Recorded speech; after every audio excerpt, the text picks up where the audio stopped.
Hello, Legal Helm listeners. Today on our show, I'm excited to be talking with Adam Stofsky, founder and CEO at Briefly, a company that creates highly engaging animated legal videos and other content for non-lawyers to simplify what can often be complex legal topics in an innovative and appealing way. Adam is a lawyer and a serial entrepreneur. After many years producing high-quality content and playing various roles around content creation, Adam has developed with his team a superpower of being able to explain and simplify complex legal issues. It is this superpower that has led Adam to starting Briefly, allowing him to take that superpower to scale. Today, we're going to be talking about the use of animated videos to explain complex legal topics and how that can be a game changer. Adam, welcome to the show, and thank you for taking time out to talk to me today. No, thanks so much. Thanks for having me. Really appreciate it. So, Adam, before we kind of dig into the solution, it would be great to share a little insight in terms of your journey from being a lawyer and then eventually starting Briefly. So maybe you could walk our audience through that journey. Yeah, no, it has been a very interesting one. I have to say, I started experimenting with using video in law school way back when I was at Harvard Law School back in 2002 when I started. I love law school, but I kind of needed a bit of a creative outlet. So I experimented with, you just got a video camera. And back then, this is how old I am, Final Cut Pro had just come out. So you could edit video on your laptop for the first time. And it was very exciting. And so I was just kind of playing around with it. And I went to Nigeria my first year summer to do a human rights fellowship with a really interesting organization that I worked on housing rights. My job at that organization was to kind of prepare a human rights report on these massive forced eviction cases. And, there have been a lot of human rights reports written about these cases without a huge amount of impact. And so I decided to kind of pull out that camera. I brought it with me to kind of document my own experience in Lagos, which kind of seems pretty narcissistic in retrospect, and it was not very interesting, but turn the camera around to my amazing clients I work with, these survivors of these forced evictions, was incredible. They were very charismatic. Long story short, we ended up making a bunch of videos to pressure the Lagos government to settle these cases instead of another human rights report that no one was going to read. And it worked really well. It took me a year, my entire second year, to edit the videos as I kind of taught myself how to do it on Final Cut. And we scared the pants off the government of Lagos, and we essentially won. It kind of took that victory with me into my legal practice for the next 5 years. I clerked, then I did a Skadden Fellowship with the Lawyers Committee for Civil Rights, where we experimented using video in cases to pressure opponents to settle.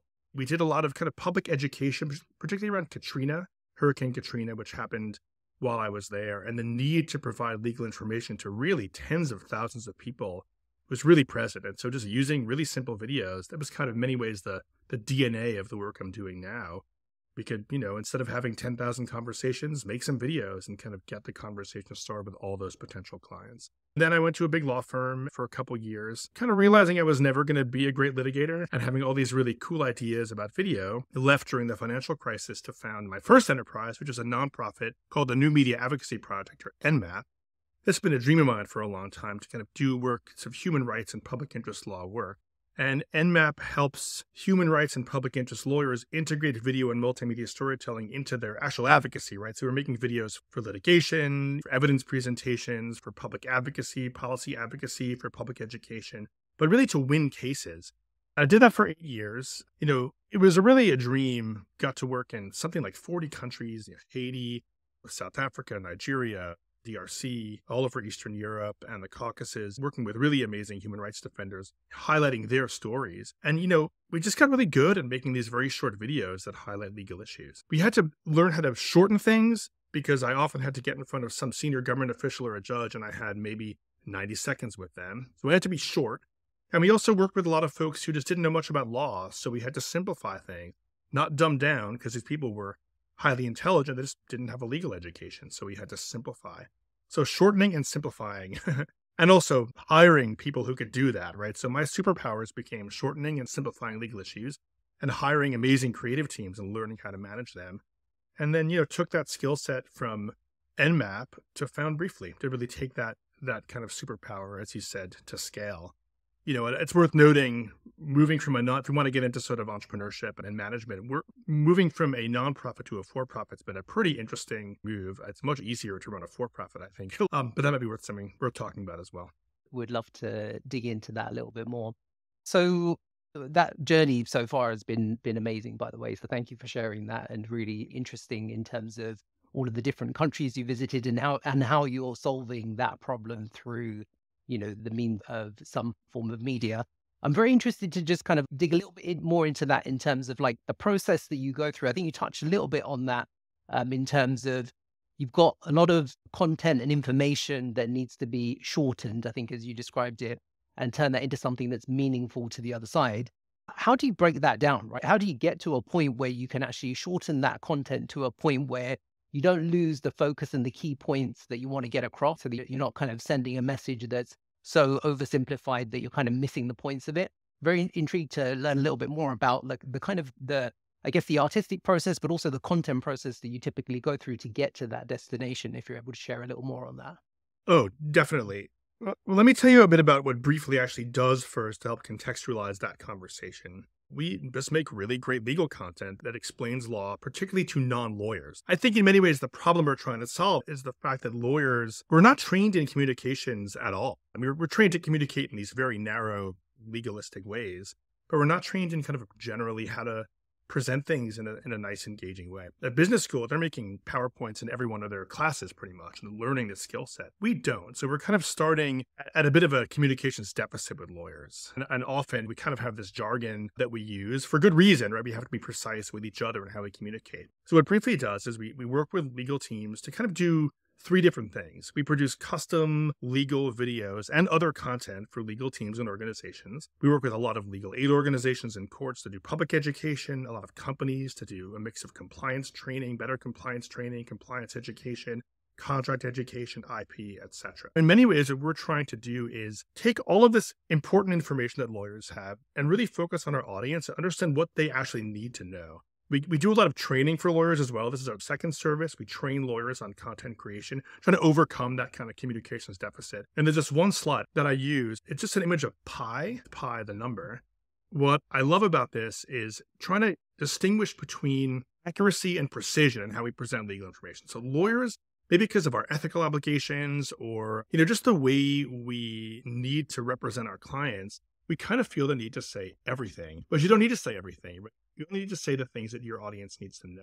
So lawyers, I don't know if it's because we're afraid of not giving our clients all the information or we're worried about kind of missing some detail. Lawyers tend to focus on precision when they should be focusing on accuracy.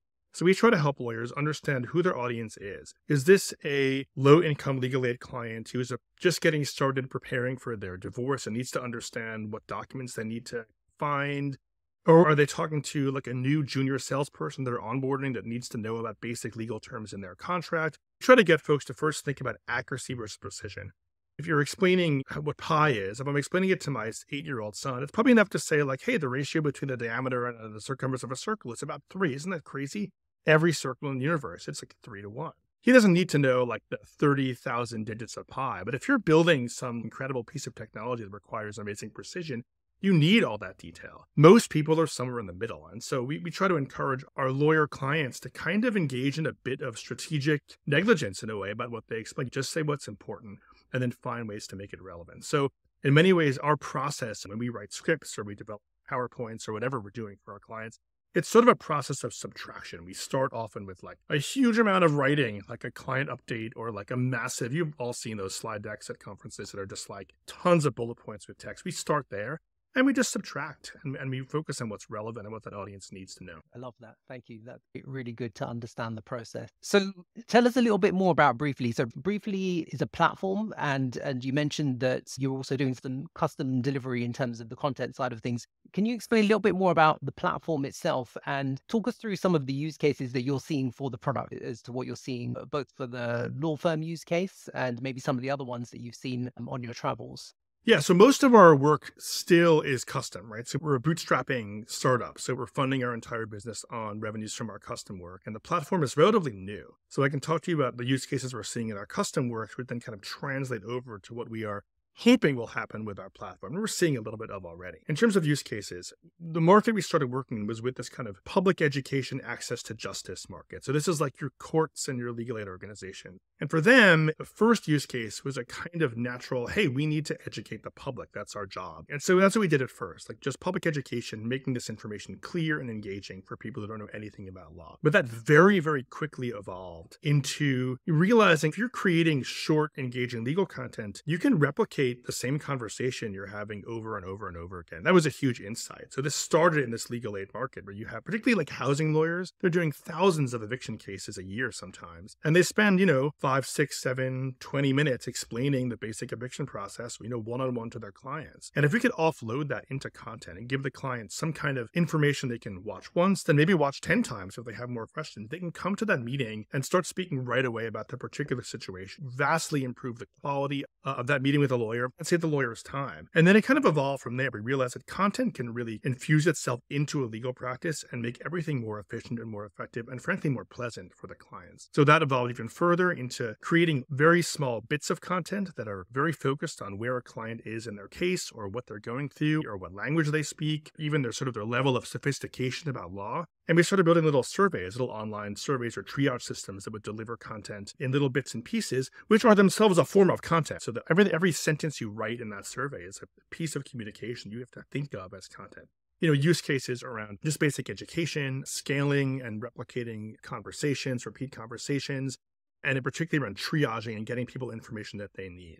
So then moving into the for-profit world, we're seeing a kind of similar set of techniques around a variety of use cases, some of which are really, really interesting, particularly use cases around contracts, actually. But the first is compliance. We're focused on making compliance videos that are, I'm going to say, shorter, more engaging, more relevant, and particularly available when they're needed, right? So traditional compliance education tends to be kind of hour-long training or 40-minute training once a year. We're breaking all that up into little 2, 3, 4, or maybe 5-minute chunks that answer a specific question or are particularly relevant. And so this can be delivered in one long training or just sent to people in emails or delivered when it's needed. Like a simple example could be, giving some junior manager who's just learning to do interviews in a retail store, like a little video on 5 silly questions not to ask in your interview, ways not to screw up your early job interviews. Or maybe an executive is going on a trip, so you can send a kind of cyber awareness video before they go on their trip. The compliance stuff it's interesting, but I think what we're seeing on the contract education side of things is even more interesting. So we're working with a few companies on, in general, trying to speed along the B2B sales process. And this is all for in-house lawyers primarily.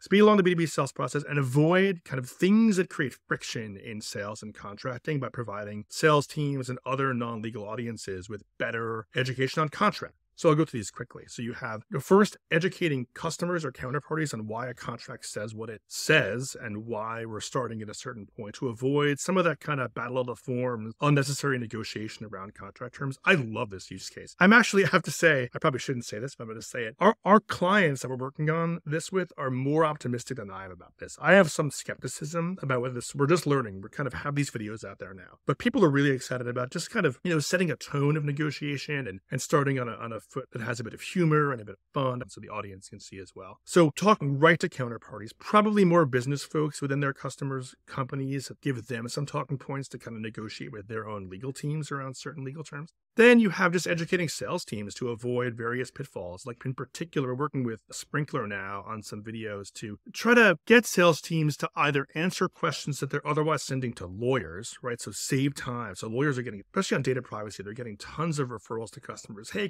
this customer has some questions about our privacy policies. Can you answer them? And the privacy lawyers are really bogged down. So can we get sales teams to answer, to be like kind of the first line of defense? And then the other use case is getting sales folks to kind of be a little more upfront about what's negotiable and what's not. So kind of a contract red list education. So you don't have sales folks kind of promising or saying, hey, yeah, that liability cap, maybe we can talk to the lawyers. Let's see if we can negotiate that later. That just slows the process down because they can't. So if we can kind of stop that stuff from happening, there's simple education. These are 1 minute, 90-second videos, often really funny. And even just fact sheets that sales folks can read. We can speed along the B2B sales process just through some basic contract education. So that's kind of a nice range of use cases that we're working on, mostly through our custom content. When you were talking about the B2B scenario in particular, I was smiling, right? Because as a vendor that sells to law firms, we're kind of in the space of dealing with that particular challenge because a lot of the times the things that we are, I think you touched all of the key points, the typical pain point that start the negotiation process on that kind of a little bit of a bad footing, right? Because there's that back and forth that needs to happen. But if we could kind of eliminate that, or at least eliminate 50% of it, even at the beginning, and just set the tone of what that discussion needs to be, that would probably make the whole sales service life cycle like a lot easier for us and for our customers at the end of the day. So I do love and can definitely relate to the problem that you're trying to solve there. You mentioned an example. It would be great if you're able to kind of share one of those examples, on the podcast so that we can kind of see what that translates to in the real world. The way our process works when we do a custom project, like any kind of branding company, we'll do a style exploration and present style boards to our clients, usually based on their existing brand guidelines. But we'll develop a new style, kind of evolving it, developing characters or new infographic elements or icons or text elements. And our team so we're doing this really neat project with Legal Aid of Micronesia. So Micronesia has a legal aid organization. I didn't know this until recently. It's pretty fascinating. And they have a lot of challenges educating their just gigantic audience on like hundreds of islands with different languages. And so they have a lot of needs around disaster law. We do a lot of work on disaster law in our nonprofit side of our work. Because, obviously people need information quickly. To make a long story short, our team developed these 3 design styles after researching kind of Micronesian culture or cultures. I just think they're beautiful. So I want to share them to give you an example of just how we can bring in something that's visually pleasant and can make a huge difference and just frankly make the practice of law and engaging with law just a little nicer, which I think has a lot of value. So these are just the 3 style boards that we presented. And this is done by 2 of our artists. And I'll just kind of go through these. And they're just completely brand new styles based on our research and what our clients said they wanted. And these will then evolve into the different kinds of video we're making for them, which are a mix of animations and screencasts, which are just presentations. And, this really blew our client away, the way they were so well researched and presented so beautifully. And it's just so far beyond what people are doing in the legal world. But for us, it's just a matter of bringing great designers to the challenge of explaining information that's complicated and arcane and scary. And that's something that designers love. So it's really kind of a natural fit on our team. They are beautiful designs. And you're right. I have to say, I've never seen anything like that in the 20 plus years that I've been in the legal industry that actually does bring a bit of color and personality, right, to a brand in this space. Really excited to see where this goes, to be honest with you. So that's really good. Thank you. It kind of leads us on nicely to a question I have, which is you mentioned the artist, and it sounds like you've got quite a diverse team of talent that kind of contributes to the outcome here, right, of creating this beautiful content. And that your legal know-how experience in terms of the mindset of a lawyer and the way that they operate. I'm guessing there's animators, artists. I think there was a mention of game developers that you'd mentioned to me before to create this innovative way of presenting this complex information. How do you handle the collaboration aspect of working with such a multidisciplinary team to really get to a great solution that, you've given us some good examples of? Yeah, that's a really good question. So my co-founder, Scott Moore, is a former animator, game developer, UI UX designer. And I'm a lawyer, and we each kind of have some knowledge of the other side of the work. But I think what makes it work is having a very deep collaboration. I talk to these designers every day, multiple times. We're fully remote and distributed, but we talk constantly. But there's a tremendous amount of respect for each other's professions on either kind of side of the organization. So I really get probably a little too involved with the design side of things, but I really respect their decisions and they really respect mine. And I think that mix of kind of deep collaboration with a huge amount of respect just makes it work. I just love the work the designers do, and they really admire the work that me and my team do on sort of the writing and scripting side of things. And this actually is not to get too in the weeds of our business, but it's sort of one of our challenges, I think, is how we scale, right? This is why we're trying to scale through a platform instead of trying to really grow our agency-like business, because it's not easy to find lawyers who can write in this way. And it takes a lot of work to get these 2 radically different disciplines, law, legal writing, and design to work together. So it's a lot of trust and a lot of respect that makes it work really, really well. We view ourselves as really co-equal, which is a bit of a problem, I think. Often you have professionals hire designers. They don't really see it as a co-equal profession, but it really is.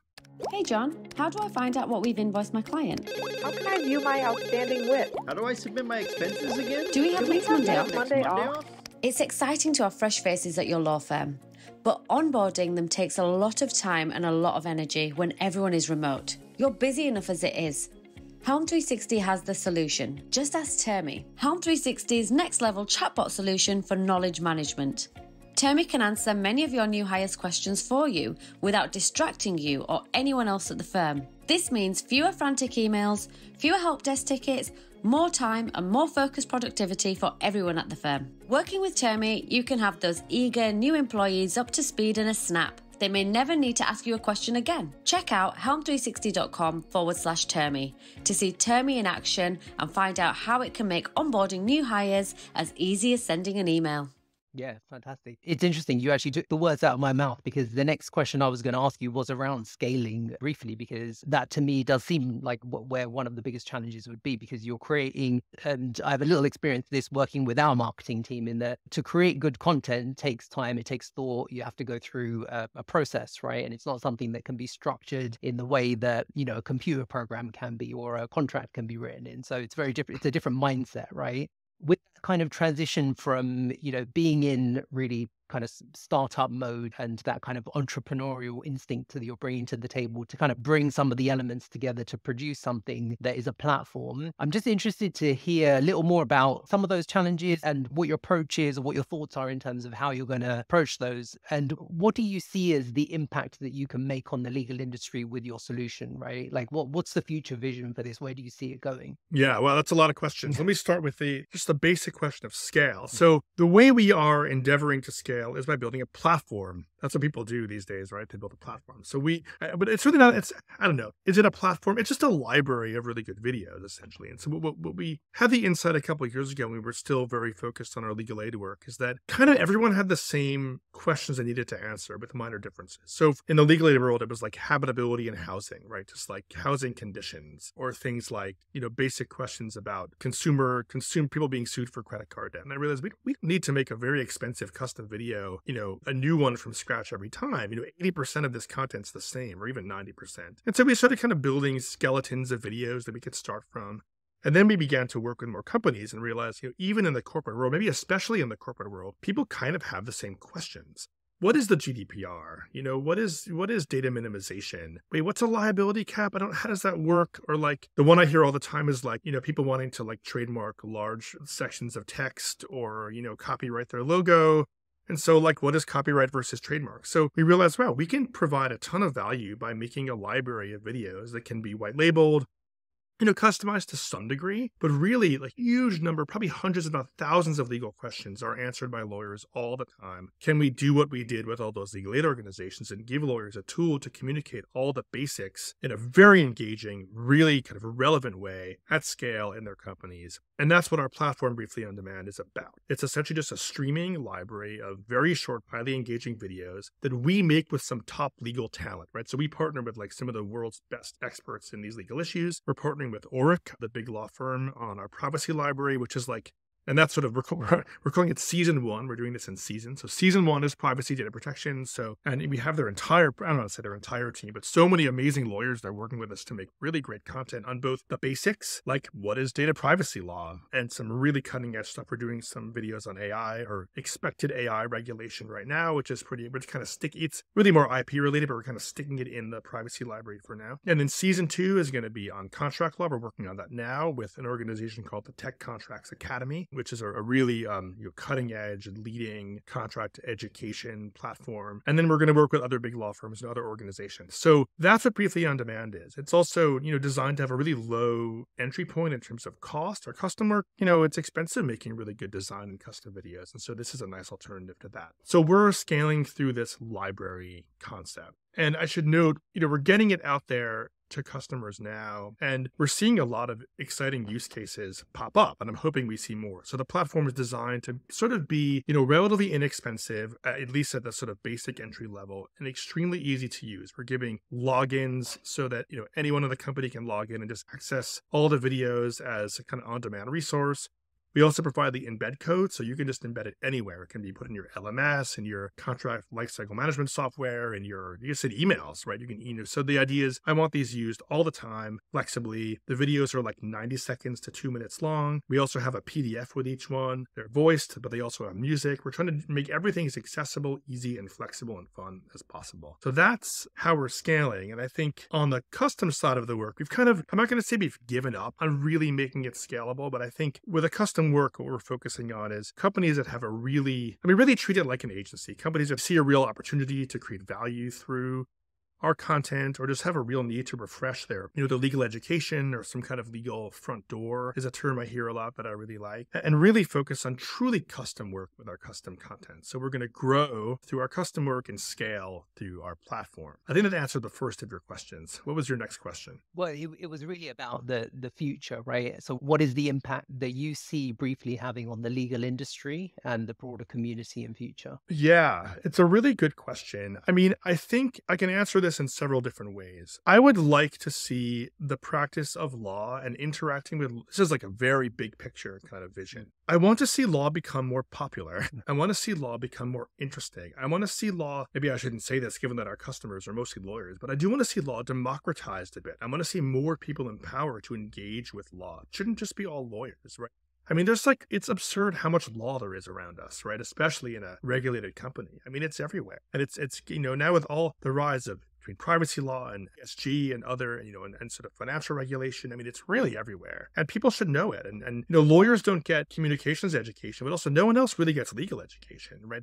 We don't get it in middle school or high school or university, or I hate to say it, kind of even in law school, right? We all learn to be great federal litigators in law school, but you don't really get a lot of the nuts and bolts. And so I want to see law democratized, and I want to see people less scared of lawyers and want to work with them more and be more excited to work with lawyers. So that's my kind of big picture vision, is to make law more pleasant, less scary, and to have non-lawyers, both in the public and in companies, feel more aligned. Okay, so that's kind of my big picture, wishy-washy answer. In nuts and bolts, I'd like to see legal teams become more efficient, focus less on kind of basics, and focus more on doing the work that they want to do, right? Working on the hard stuff. You hear this with AI, right? So AI is replacing all these kind of more basic legal functions, but we can do a lot of that too through content, right? In a way that AI, we haven't even talked about AI yet. That's a whole different conversation about how it can help or kind of get in the way of our work. But I think I'd like to see us do a lot of that as well. Replace some of the basics, make them more available to people when needed. We're talking a lot, because our videos are very short, they tend to be very simple. We are talking to some potential customers about creating automations around these so that they actually just kind of show up when needed. This is like a little bit scary because it kind of gets into a bit of, sort of corporate monitoring. So there is a balance there, but I do think it's interesting. Can we deliver content to people in an automated way when they need it? I gave the examples of the executive going on a work trip and needing some cybersecurity information, or the kind of junior manager who doesn't know anything about interviewing, about to get into big trouble doing their first job interview. But there's others too. I mean, there's a lot of, sort of privacy by design. I'm not an engineer, so I don't really know that much about the day-to-day work, how software engineers work, but you can imagine getting them content around data privacy or security when they need it, as they code or as new features are added, all kinds of interesting automation. So, we're not a technology company exactly, we're a content company, but I think kind of working with existing technologies to deliver things in a more automated way is really, really interesting. And it's a way that I see us going. That's really good to hear. And honestly, I'm quite excited about this, because even if I, again, go back to one of the examples that we've just kind of lived through, which is part of our annual SOX compliance, and just getting the education of what people need to understand is currently done through like a PowerPoint deck and a presentation. And it is the most depressing thing to sit through, right? Because there's nothing exciting about it. But I can actually see exactly how this could transform that experience and make it much more engaging, and people wanting to actually sit down and listen through that, and being able to, track and monitor as well, to make sure that it's been done from a compliance perspective would be, a huge impact. So I'm very excited about where this goes in future. You did mention the magic of AI, right? So we should just touch on that a little, as no conversation is complete these days without talking about it. I am interested. Actually, Bim, can I, before you get to AI, I'd like to mention one other thing that's from another, before we get into that, which is this idea of the SOX training, right? And it being kind of grim. It really, And we shouldn't say, I mean, there is some really good training out there, but it is the trend is that it's kind of grim, and it really doesn't need to be that way. I'm not going to say that like, SOC training is like the most exciting thing in the world, but it's not boring. It's actually interesting, and it should be interesting to folks who need it. And there's no reason why it shouldn't be in it. This is actually why I love working with game developers, because it's a game developer's job to kind of keep the player engaged on a minute-to-minute basis. And so there's some concepts from gaming that we kind of use in our work. And I think even something as kind of dry as SOX training, we can think about, almost a loop of keeping things interesting. And I think we can look to other fields such as entertainment and interactive content, and even just other SaaS, like some SaaS platforms that are so fun to use, and bring that into this kind of otherwise very boring and dry training. It just doesn't need to be that way. Yeah, totally.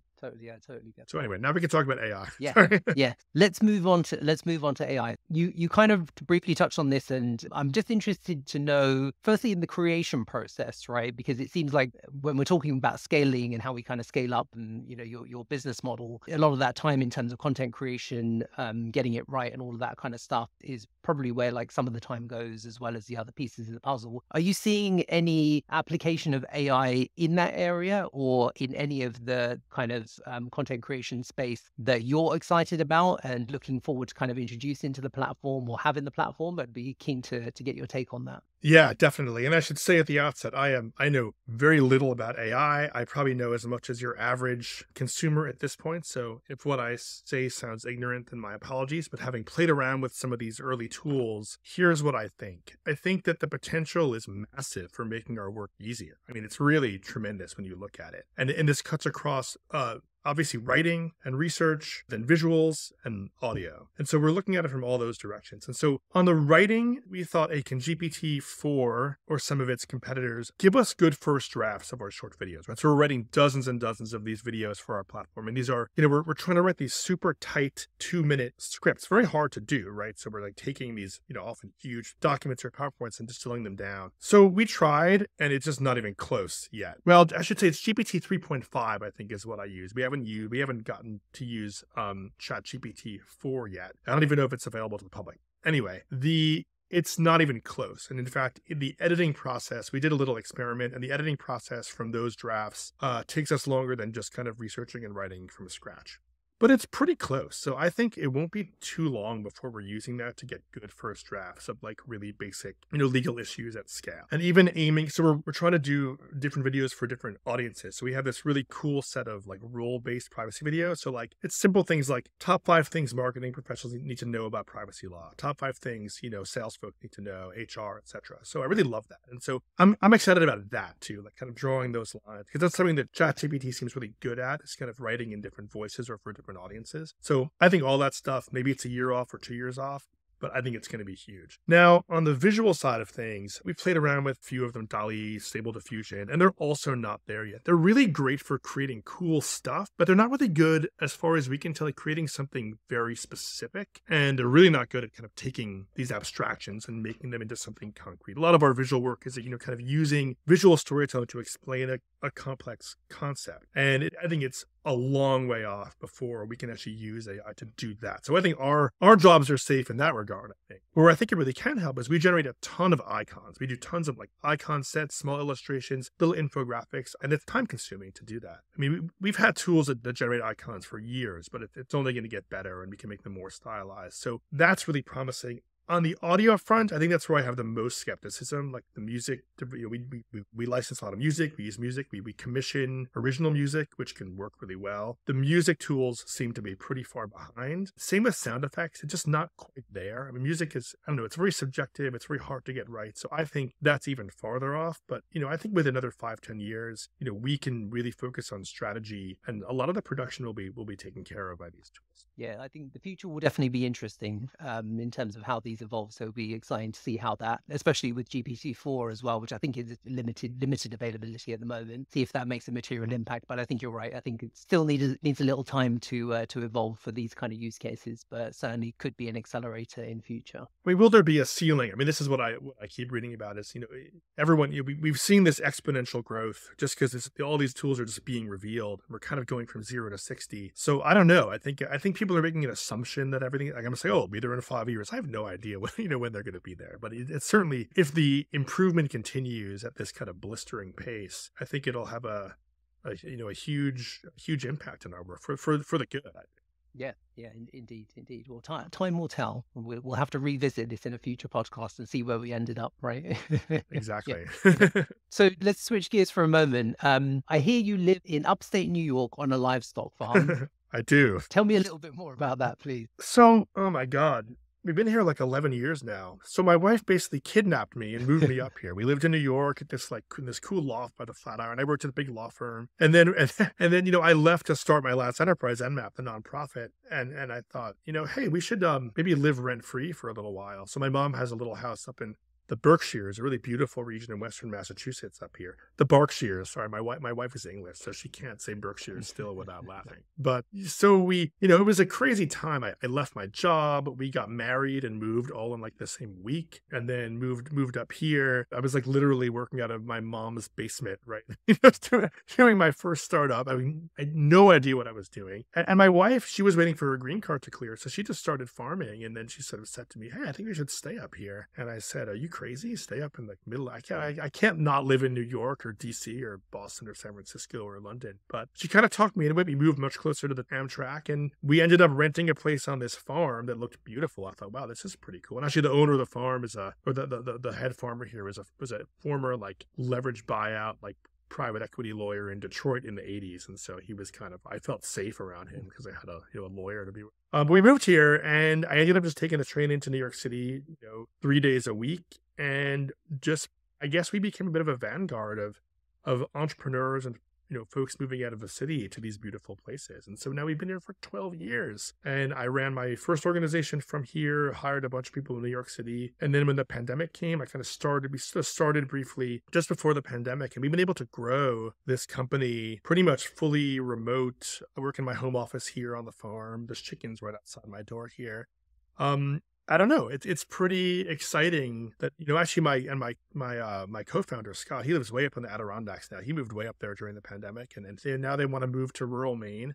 And as long as there's broadband, we can do this anyway. And so I think, I don't know, maybe this is, for folks who are thinking about starting companies, or even folks who work at companies, like, you don't need to just live, in those kind of more obvious places these days. We can really live anywhere. I find that really exciting. Yeah, no, and I love the idea of it. I'm not sure I would survive on a livestock farm, but I'm sure your wife is doing a fantastic job, and she's clearly done a good job of kidnapping you and keeping you there. So she's kept me here. Yeah, and it's a good talking point when you're doing a sales call, and you have to go help your wife work sheep or move some cattle, or something. It is different. Yeah.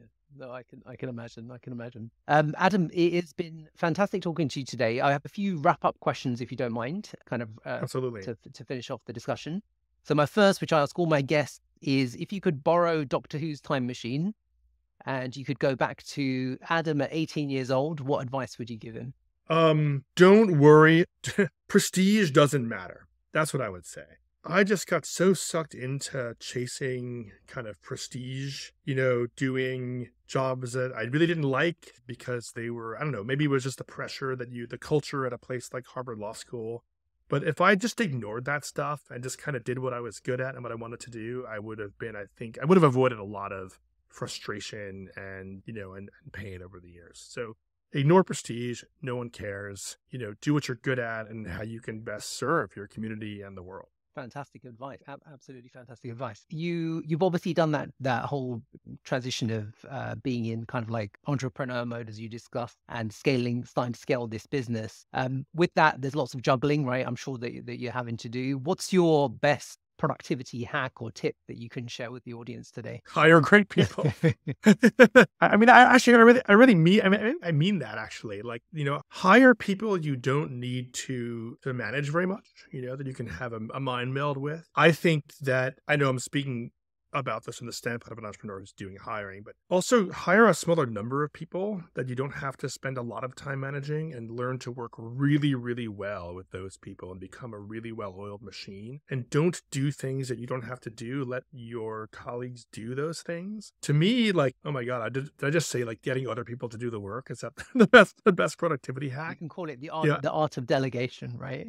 Yeah, but I think there's a kind of like, I have a lot of thoughts about the way about the way companies grow, but I do think people tend to overhire. And so I think getting that small team that can just work incredibly well together, to me, that's the best productivity hack there is. I can't think of anything in my own, I mean, it's kind of a mess. I mean, I've got 2 young kids, I got a former wife, and, it's just like I have a start. It's just crazy. It's crazy. There's it's always going to be chaos. So I think the team becomes that much more important.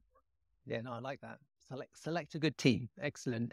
So that's a good team. Yes, excellent advice. And just finally, in the spirit of animation, what is your best animation movie of all time? Best animation movie of all time. I am going to give you a game instead. Okay. Can I do that? Yeah, you could do that. I don't know how many gamers are in your audience.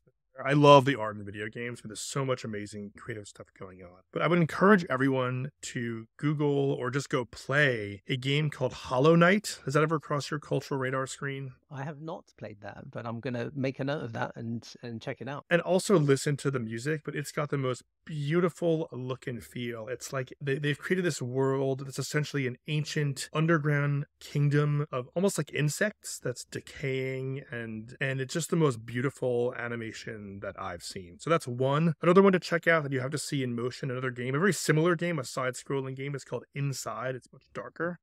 But Google those and look at the art and animation, listen to the music, because it's really, it's quite spectacular. Fantastic. Yeah, no, I'll definitely check it out. So, and just finally, what's the best way for my listeners to contact you? Just go to our website and sign up for a session on Calendly. You can email me directly at adam@brieflynow.com. We're also really active on LinkedIn. We post a lot of these Law in a Minute videos and other cool content on LinkedIn, so please engage with us. But yeah, just reach out, send me an email if you want to talk about a project or inquire about our platform or just want to talk about this stuff. I would love to hear from you. Adam, it's been a pleasure talking to you today. Thank you again for coming along. I'm really excited to see where Briefly goes in future and wish you well. Great. Thanks so much. Really appreciate it. I really enjoyed this also. We hope you enjoyed today's episode of the Legal Helm. Thank you as always for listening. If you enjoyed the show, please like and subscribe on iTunes or wherever you get your podcasts. It really helps us out.